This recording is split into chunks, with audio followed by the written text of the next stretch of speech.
Dawn l-aħħar sentejn il-Ministeru għall-Ġustizzja, Kultura u Gvern Lokali ta' widen lill-stakeholders kollha interessati fil-kultura permezz ta' sessjonijiet ta' konsultazzjoni pubblika. Minn barra entitajiet ingħataw widen l-individwi mitħla tas-settur. Is-sena li għaddiet biss saru 132 kontribuzzjoni għal konsultazzjoni pubblika.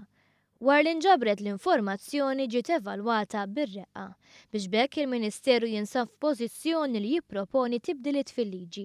Tibdiliet li se jiżguraw li l-qafas leġislattiv jipprovdi l-appoġġ amministrattiv neċessarju lis-settur kulturali.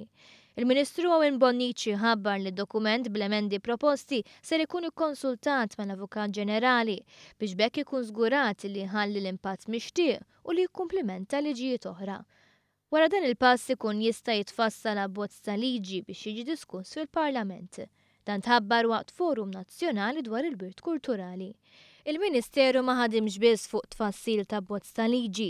Mill-eżerċizzju ta' konsultazzjoni ħareġ materjali ieħor li jista' jirriżulta utli għat tfassil ta' strateġija dwar il-Birt Kulturali. Fi żmien li ġej ser isir aktar konsultazzjoni biex eventwalment titnieda strateġija li tmur jitfid mal-liġi li tkun daħlet fis-seħħ. Dan ftit biss wara li tnediet l-istrateġija tal-kultura li tinkorpora dawk li jissejħu performing arts.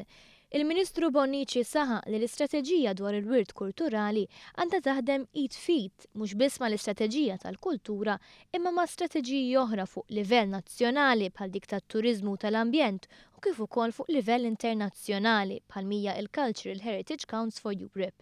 Waqt il-forum ta' nhar il-ġimgħa ngħata rendikont tax-xogħol li sar fil-qasam tal-patrimonju matul is-sena li għaddiet minn entitajiet tal-Gvern, tal-Knisja u organizzazzjonijiet mhux governattivi.